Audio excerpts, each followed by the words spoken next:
मराठी मेकर्सने या 5 चुका सुधारल्या तर तो हरवलेला सुवर्ण काळ पुन्हा परत येऊ शकतो। बजेटच्या नावाखाली मेकर्सची नेहमीच माताफोडी सुरू असते, पण जर का कंटेंट मध्ये दम असेल तर मग बजेट मॅटर नाही करत। याची बरीच उदाहरणं आपण याआधी बघितलेली आहेत। फक्त 50 लाख बजेटमध्ये लालो नावाच्या गुजराती मूवीने तब्बल 120 कोटींची कमाई केली। हे याचं परफेक्ट एक्झाम्पल आहे। एखादा टॉपिक चालला तर तशा 10 मूवी येतात, तर प्रेक्षकांना रिपीटेड कॉन्टेंट नको आहे। फ्रेश आणि युनिक स्टोरी असेल तर ते चालण्याचे चान्सेस जास्त असतात, पण त्यासाठी रिस्क घेणं महत्त्वाचं आहे। आजकाल ॲव्हरेज मूवीचा paid PR, paid review, fake hype जास्त केली जाते, पण प्रेक्षक एकदा फसतो, पुन्हा नाही। मार्केटिंग महत्त्वाची आहे, पण ती फोर्सफुली करून मॅनिप्युलेट करणारी नसली तरच लोक सिरियसली घेतील।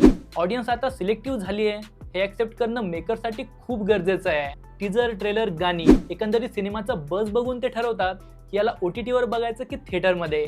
गुजराती, पंजाबी, कन्नड इंडस्ट्री नव्याने ग्रो झाल्या, त्यांना सक्सेस मिळालं कारण त्यांनी रिस्क घेतली। त्यात त्यांनी स्टोरी टेलिंग बदलली, प्रेझेंटेशन अपग्रेड केलं। त्यात एकीकडे आपण अजूनही ओल्ड फॉर्म्युलामध्ये अडकलोय, ज्यातून बाहेर पडण्याची नितांत गरज आहे। बाकी याबद्दल तुमचं काय मत आहे हे मला कमेंट करून नक्कीच सांगा।